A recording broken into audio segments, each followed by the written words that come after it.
Revelation.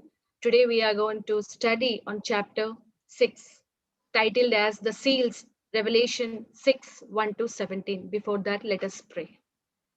Our gracious, loving Heavenly Father, thank you, Lord, for this day and time you have given to us. Lord, as we are meditating your word, Father, bless me and bless all the sisters who are joined this session with the divine wisdom and the knowledge, Father, to understand your word.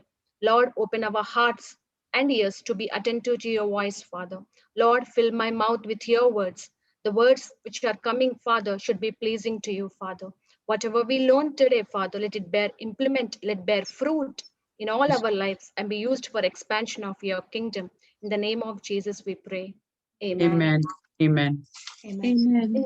In the last chapter, we saw the Almighty God had a scroll in his right hand, sealed with seven seals. Revelations chapter 5, verse 2. Revelations chapter 5, verse 2.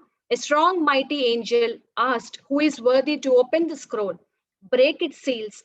But no one was worthy except the lion from the tribe of Judah, the lamb that was slain for our sins. So Jesus, the lamb, took the scroll from the right hand of him who sat on the throne, praised, broke out in heaven and on the earth, under the earth, and on the sea.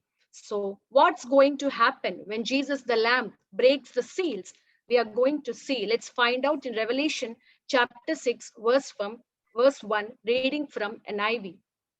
I watched as the Lamb opened the first of the seven seals. Then I heard one of the four living creatures saying in a voice like thunder, "Come." Verse 2. I looked, and there before me was a white horse.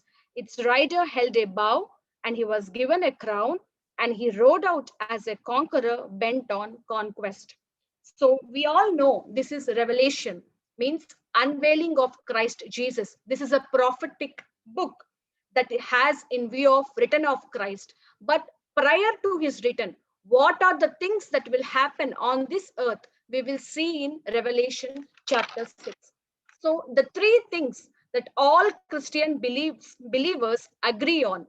Number one, there will be a time of tribulation when the wrath of God comes upon this earth. Number two, after the tribulation, Christ Jesus will establish his kingdom on this earth. Number three, believers will be raptured. So we see in Thessalonians, First Thessalonians chapter 4, verse 16 to 17. First Thessalonians chapter 4, 16 to 17. For the Lord himself will come down from heaven with a loud command, with the voice of archangel, and with the trumpet call of God, and the dead in Christ will rise. First, verse 17. After that, we who are still alive and are left will be caught up together with them in the clouds to meet the Lord in the air. And so we will be with the Lord forever. Amen. Yes, we have to believe in Christ Jesus, the return of Christ Jesus after the tribulation.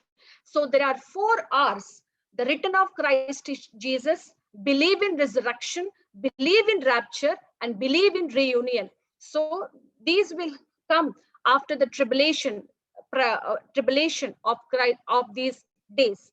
So return of Christ Jesus, resurrection, believe in rapture, and believe in reunion with Lord. So let's move on to the breaking of the seals.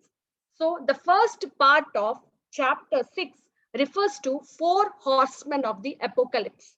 So Jesus, the Lamb, is the only one worthy to break the seals.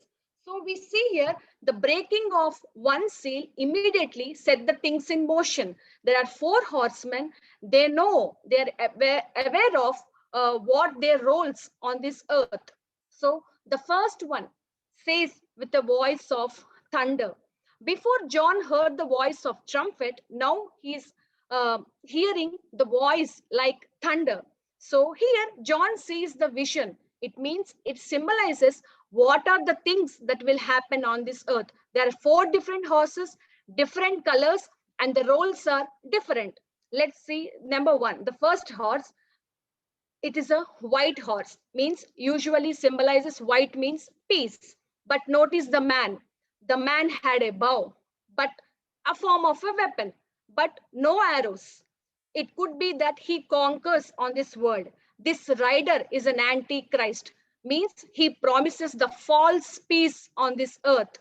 And he is given a crown, means he rules with some capacity on this earth. By breaking of the first seal, he promises a false peace on this earth. So we need the power of the Holy Spirit not to be deceived by a false prophets or false teachings or false peace on this earth. So we should be sensitive to the God's voice and make right choices in all our lives. Even Jesus is telling to his disciples in Matthew chapter 24 verse 4.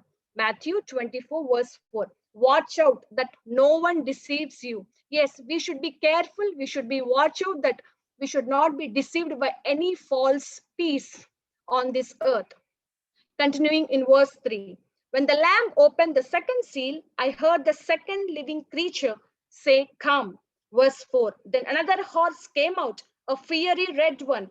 Its rider was given a power to take peace from the earth and to make people kill each other. To him was given a large sword. So now the horse is a red horse. This man will take peace from the earth.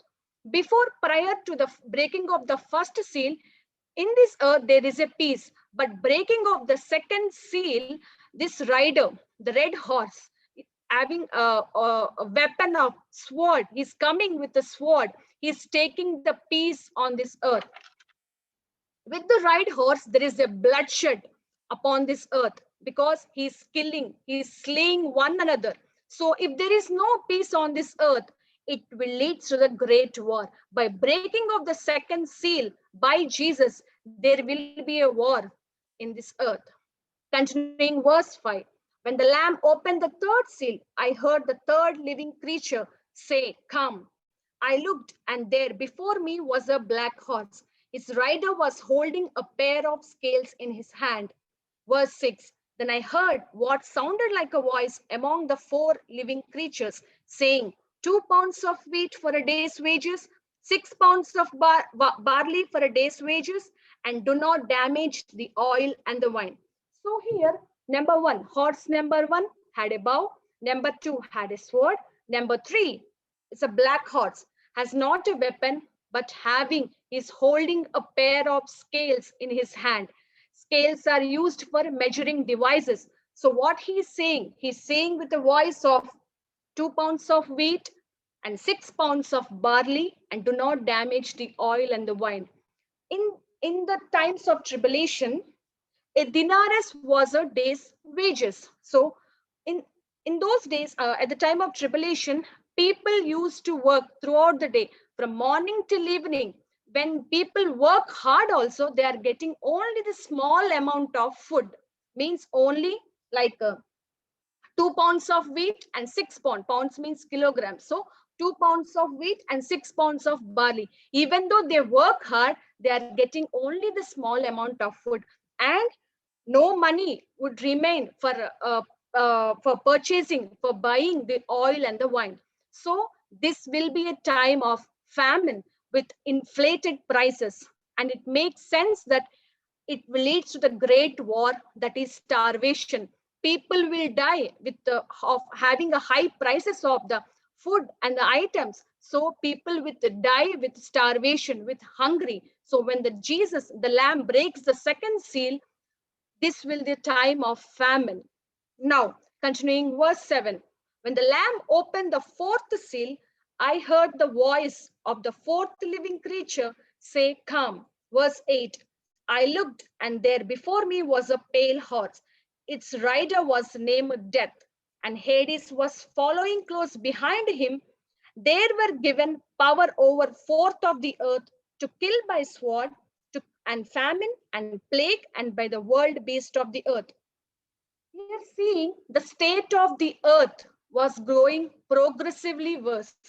With the first horse, there is no effect on this earth, but he's promising a false peace.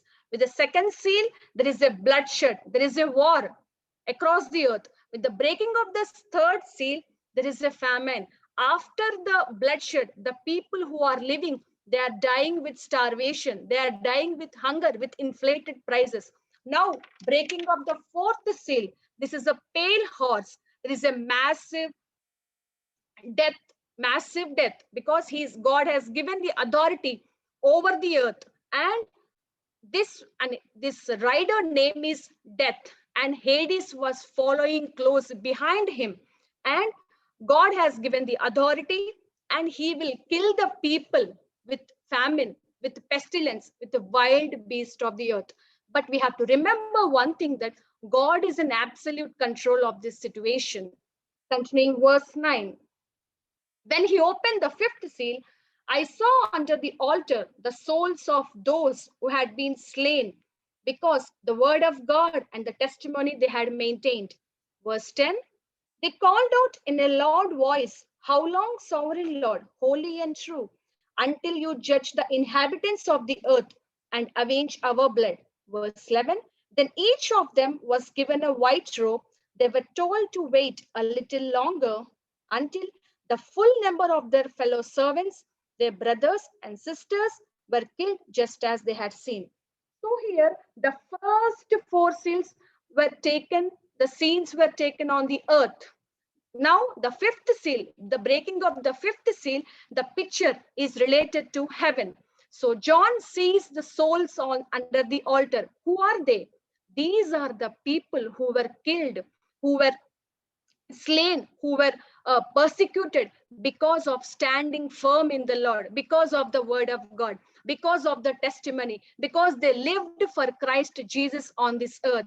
So these are the believers martyred for their faith. So these are the souls, they were crying to God for vengeance. They know that they will be avenged, but they are asking God in verse 10, how long, sovereign Lord, holy and true, that you will judge the entire earth, avenge our blood? How long, Father? How long we have to wait? But God is telling them to wait until the number will be complete, until the fellow brothers and sisters, in verse 11, until the fellow brothers and sisters that they were killed just as they had seen. So remember, just imagine one thing, the people who suffered in this earth, who were persecuted, who were slandered, who mocked at this world because of Christ, the moment they died, they are with the Lord. It's amazing. So people think that how long, Father, crying, but who suffered on this earth, they are with the Lord. They are glorifying, magnifying God in heaven. So as Paul says in Philippians 1:21, to live is Christ, to die is gain. So we have to live for Christ in this world. God has given the mission. We have to proclaim the gospel. Should have zeal and enthusiastic to work for his kingdom. Even these people also work for God, but they are now rejoicing at his presence. So God is telling them to wait a little longer in verse 10. So God has given them the souls, given them the white robe, and told them, wait a little longer. Continuing, verse 12. I watched as he opened the sixth seal. There was a great earthquake. The sun turned black like sackcloth made of goat hair. The whole moon turned blood red. Verse 13. And the stars in the sky fell to earth as figs drop from a fig tree when shaken by a strong wind. Verse 14. The heavens receded like a scroll being rolled up, and every mountain and island was moved from its place.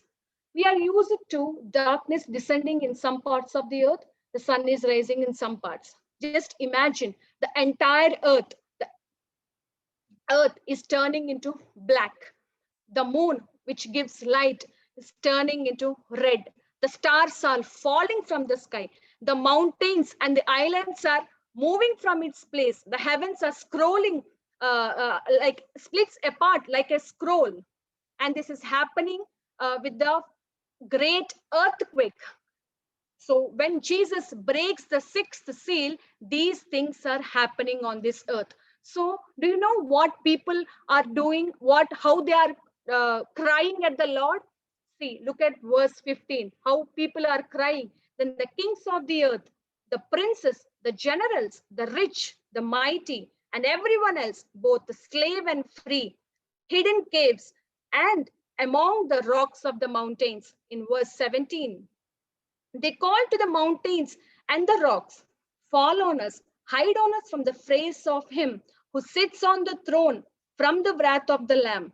Verse 17, for the great day of their wrath has come, and who can withstand it? So see here, the people who are afraid of, who are running, who are trying to hide, they are the people of having a great power and great wealth. The kings, the generals, the commanders, both slave, free, everyone else. There is no distinction. No one can escape from the wrath of God. Nobody can withstand against the presence of God. Nobody, none. And they are thinking that they are hiding from a natural disaster. No, they are hiding from the presence of God. Nobody can hide from the presence of God. These people are crying to the mountains and the rocks, fall on us. We cannot see, fall on us. They know who is the source. They know who sat on the throne. Breaking of the sixth seal by Jesus, there is a judgment will takes place on this earth. This is the day the wrath of God has come. We have to believe it, that this is the day the wrath of God, the wrath of day has come on this earth, and nobody can withstand it. We see in same references in book of Daniel, and also in book of Zechariah, and also in Matthew chapter 24. I suggest that you read Matthew chapter 24. In that two verses I will read. Matthew chapter 24 verse 3. Matthew chapter 24 verse 3. The disciples asked Jesus, tell us, when will these things happen, and what will be the sign of your coming and the end of the age? Jesus spoke tribulation and great tribulation that to come. And he said that in Matthew 24, 29 and 30. Matthew 24, 29 and 30. But immediately after the distress of those days, the sun will be darkened, the moon will not give its light, the stars will fall from the sky, and the heavenly bodies will be shaken. Verse 30. Then will appear the sign of the Son of Man in heaven, and then all the people of the earth will mourn when they see the Son of Man coming on the clouds of heaven with power and great glory. So here, the Lamb Jesus is breaking the seals, and prior to his return, these things will happen on this earth. As a Christians, as a believers, as the daughters of Christ Jesus, we have to believe it. So we must not think when this will happen, how this will happen, or whether the rapture occurred or not. No, we have to think the people who are crying to hide from the presence of God. So you and I does not want to hide from the presence of God. You and I does not want to experience the wrath of God. No, we see the same in Genesis chapter 3 as well. When Adam and Eve sinned, they were trying to hide from the presence of God. But you and I does not want to experience the wrath of God. So the great day of wrath is coming. So let our spirits be awakened. Let we should have a zeal and enthusiastic to work for the kingdom of God. We should have a holy fear of God because he is holy. So we should not think about how many days we will stay on this earth, but we should have a holy fear of God. And we have to believe in Christ Jesus. If we believe in Christ Jesus, we will receive eternal life. It is in John chapter 3, verse 36. John 3, 36. He who believes in the Son has eternal life, but he who does not obey the Son will not see life, but the wrath of God. Yes, we the sisters, our families was to believe in Christ Jesus so that we will receive the eternal life. If not, Hades. If not, we will not see the eternal life, and we will experiencing the wrath of God. So you and I does not have to hide from the presence of God, and you and I does not want to experience the wrath of God. So today I want to conclude with some takeaway points from today's Bible study. So believe in Lord Jesus, repent for our sins, recommitting, refocusing our lives to Jesus Christ. Through Jesus Christ, death on the cross, he offers eternal life that is freely given to us. So receive it, the gift of salvation. Rejoice in the presence of Almighty God. We should always cling on Him, rely on Him. Remember that we are saved by grace through faith. We are justified by faith. Live a holy and a pure life as our Lord is holy. Stand firm in the Lord, and His promises are always yes and amen. So I want to conclude with quote that Matthew chapter 24, verse 13. But the one who stands firm in the end, to the end, will be saved. So, yes, we want to stand firm till the end, then we will be saved. Close in prayer. Yeah, I want to close in prayer. Let us pray. Heavenly Father, thank you, Lord, for speaking through your word, Father. Yes, Lord, help every sister, help me, help every believer in this world, Father, to stand firm to the end, Father, so that we will be saved, Father. Help us, Father, to rely on you, cling on you, Father. Lord, we are recommitting, resurrendering our lives to you, Father. We believe in you, Father. Yes, Lord. Thank you, Lord, for the free gift of salvation you have given to us. Help us, Father, to work out our salvation daily, Father. Holy Spirit, you lead us and you guide us, Father. Lord, help us to lead a holy, pure, disciplined, and obedient life, Father, in all the days of our lives, Father. In the name of Jesus, we pray. Amen. Amen.